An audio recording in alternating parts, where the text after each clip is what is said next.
10,000 years ago, the Legion stormed onto Azeroth through a portal created by the Highborn. Despite the best efforts of the Night Elf resistance, the Legion's demons swarmed through the capital of Zinashari and threatened the entire Night Elven civilization. Other races called Azeroth their home, but the Night Elves, being a proud people, believed themselves better than the others. The first leader of the Night Elf resistance, Lord Kur'Talos Ravencrest, refused to ask the other races for aid, worried that in doing so, he would lose the support of the people. Ravencrest eventually fell, as did the next leader, and the next, until eventually Jared Shadowsong found himself leading the armies of Azeroth. Jared was able to see past his people's prejudice and recognize the danger all of Azeroth was facing. He had been acting as liaison between the Night Elves, the Tauren, and the Earthen, and called for their aid in reinforcing the limited Night Elven army. Leading the Tauren to join the army was Huln Highmountain. Huln had returned from a battle with another Tauren tribe to find his people all slaughtered, not by other Tauren, but by the demons invading Azeroth. He met with the leaders of the other tribes, the Rivermane, the Blood Talon, and the Skyhorn tribes among them, and convinced them to join together against a common foe. United under one banner, the Tauren answered the Night Elves' call for aid. Huln played a significant part in the War of the Ancients. He led the Tauren into battle with the Legion. He saved the Black Maw Furbolg tribe and the Great Moose Ekero, causing the ancient Cenarius to recognize his deeds and bless him and his people with the horns of Ekero. He protected Malfurion as the Druid opened a gateway to the Emerald Dream, allowing Dryads to reinforce the armies of Azeroth. And, at Jared's orders, he fought and slew the Dreadlord Tichondrius, a powerful leader among the invading demons. And during the final battle, he blinded the Doom Lord Zyburn with his spear, driving it through his eye and only failing to kill him when the demons were sucked back into the Well of Eternity. With all the accomplishments to his name, the Tauren under his command renamed their home Highmountain. There, the tribes worked together in relative peace, with the Highmountain tribe living in the Great Thunder Totem at their center.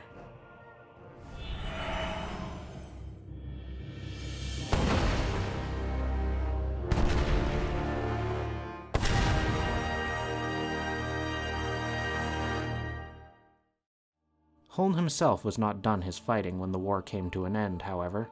The Black Dragon aspect Neltharion had betrayed Azeroth, becoming the hated Deathwing in the process. Neltharion's lair lay close to the home of the Highmountain Tauren, now posing a great threat to their way of life. It was in a large cavern in Highmountain, known as Neltharion's Vault, where Deathwing had the thick, goblin-made plates fused to his body. He had enslaved a local species, the Drogbar, that made their home in the caves and caverns beneath Highmountain, and forced them to apply the plates to his body.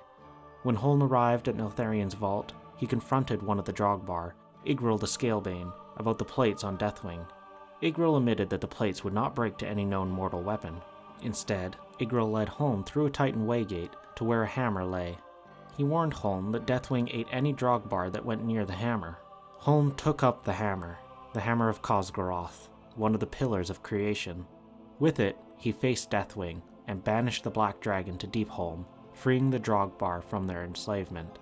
For the thousands of years that followed, the Highmountain Tauren and the Drogbar shared an alliance, helping each other out in times of need. At the center of it all was the Hammer of Cosgrove, a sacred artifact now kept by the peoples of Highmountain. After the battle with Deathwing, Huln came across a grouping of Black Dragon eggs. He used the hammer on them, attempting to use its power to free the eggs of corruption.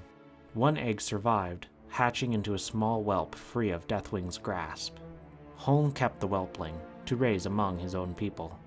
The Hammer of Cosgrove remained a staple of Highmountain civilization for the 10,000 years that stretched between the War of the Ancients and the Third Legion invasion. Then the Third invasion of the Burning Legion came, and threatened all life on Azeroth once more. The Spirit Walker, Ebonhorn, had seen a message left by the spirits deep within Neltharion's vault. The Legion's defeat would come at the hands of outsiders, wielding the Hammer of Cosgrove. Ebonhorn quickly called a meeting of the chieftains, Ulan Highmountain of the Highmountain tribe, Jael Rivermane of the Rivermanes, Lasan Skyhorn of the Skyhorns, and Torok Blood Totem of the Blood Totem, as well as the Underking of the Drogbar, Dargrul. With the leaders of Highmountain gathered, Ebonhorn told of his message, and urged the leaders to support the champions to come. Ulan Highmountain agreed, and, begrudgingly, so did the other tribe chieftains. The Underking, Dargrul, became enraged. He too had seen a message that strength would prevail in the coming war. He grabbed the hammer, used it to kill Huln, and fled the meeting. Mela, Ulan's daughter, took the mantle of acting chieftain, and the Drogbar under Dargrul's command began to harass the Tauren of Highmountain. The alliance between Tauren and Drogbar had come to an end. Shortly after the hammer is stolen, Dalaran appears in the skies above the Broken Isles, manned by all the champions of Azeroth, and prepared to hunt down the Pillars of Creation and throw the Legion back into the Twisting Nether. The Tauren of Highmountain send warbrave Oro to entreat Khadgar to send aid to Highmountain. Khadgar agrees, and an intrepid hero flies off with Oro to meet with Mela Highmountain. She tells the hero that the hammer was stolen, and that the Rivermane tribe is under assault by the Drogbar. The Rivermane provide most of the Tauren of Highmountain with food, and without them, many would starve. The Rivermane had once had a particularly good relationship with the Drogbar, but now the Drogbar have infested their crops, captured their people, and threatened the town of Riverbend, where the Rivermane store their crops. The hero helps clean up the mess around the crops, and runs off to evacuate Riverbend. There, the hero meets with Spirit Walker Ebonhorn. Ebonhorn warns the hero that Dargrul has yet to master the use of the hammer. Yet. It has been an age since the Drogbar walked the surface in such number, and those times are the dark stories now told to children. The Drogbar are a threat not to take lightly, and the Warbraves are preparing to enter their home and confront the Drogbar directly. The hero follows the Warbraves into the cavern, where they confront Dargrul for the hammer. Dargrul kills the Warbraves in a heartbeat, leaving only the hero alive.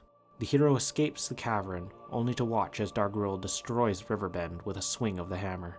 The hero leads the evacuation of Riverbend, leading Jael Rivermane back to Thunder Totem. There, Mela decides that the only way to take Dargrul down is to unite the tribes. She requests the hero visit both the Skyhorn and the Blood Totem tribes and secure their help in the coming war. The Skyhorn tribe is distinguished by its skilled hunters and pathfinders. At their home, Skyhorn, the hero finds that the Skyhorn tribe is under assault by the local Harpies, and agrees to assist the Skyhorn in taking out the Harpy leader, Kraliak, in return for the Skyhorn's promise to help Mela in her war with the Drogbar. The Blood Totem tribe, on the other hand, is distinguished by its distrusting nature. The hero attempts to seek an audience with Torok Blood Totem through the Rivermane emissary, only to find that Torok refuses to meet with the hero before proving themselves. The Blood Totem attacked a nearby clan of Drogbar and left themselves open to Harpy attack. The hero goes off to slay Harpies to prove themselves to the Blood Totem, but not before they meet with the Drogbar captured in the Blood Totem camp. The Drogbar, Navarog, assures the hero that he is not part of Dargrul's army. He warns the hero that something is amiss with the Blood Totem, and suggests that the hero have a look around. The hero finds a group of Tauren unconscious near a puddle of mysterious, green liquid.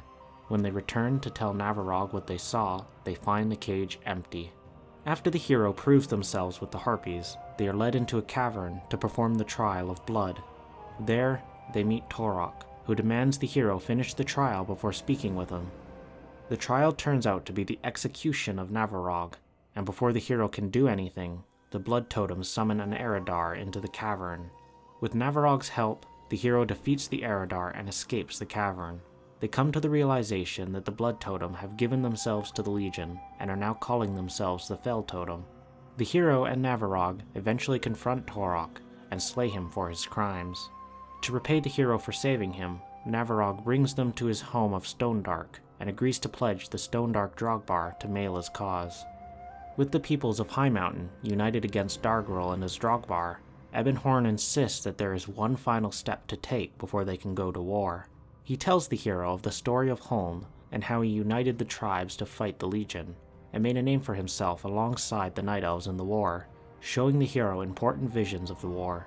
He claims that this was the only time in history that the tribes of Highmountain were truly united, and that if Mela wants to proceed with her assault on Dargrul, she should complete the Path of Huln, a walk to show the new chieftain the secrets of Highmountain before they truly take the mantle. Ebonhorn takes the hero and Mela to Neltharion's vault, where he shows them visions of Huln allying with the Drogbar, finding the Hammer of Cosgrove, and banishing Deathwing to Deepholm. Lastly, he shows the vision of Huln finding the small whelpling, now cleansed of Deathwing's taint. Huln names the whelp Ebonhorn. The vision ends, and Ebonhorn transforms into Abyssian, a large, black dragon, alive since the days of Huln. He states that he has pledged himself to the Highmountain ever since Huln saved him from his fate, and that he would be honored to call Mela the next High Chieftain. With all the formalities out of the way, the tribes prepare for their final battle. They move on to Snowblind Mesa, where the Drogbar have begun deploying a large number of troops through underground worms. As the war progresses, Dargrel comes out and destroys Snowblind Mesa, in the same manner as Riverbend was destroyed. The Tauren and the Stonedark confront Dargrel at the entrance to Neltharion's lair. He flees into the cave, causing rocks to collapse over the entrance. With Navarog's help, however, the hero finds a side entrance into the lair, confronts Dargrel, and finally retrieves the Hammer of Cosgrove. They return the hammer to Dalaran, where it sits with the other pillars of creation, waiting to be used in the final push against the Legion. The Tauren tribes of Highmountain were once used to constant war, but have seen peace in recent years. The sudden betrayal of the Drogbar led to one of the worst conflicts the land has seen in an age, and only by uniting the people and requesting aid from the newly arrived heroes did the Tauren come out victorious. With that war done, they can turn their attentions to the war against the Legion, for which they have given their sacred Hammer of Cosgrove. Hopefully, with the Pillars of Creation, the Legion can be defeated once more, and the people of Highmountain can return to the peace they once knew.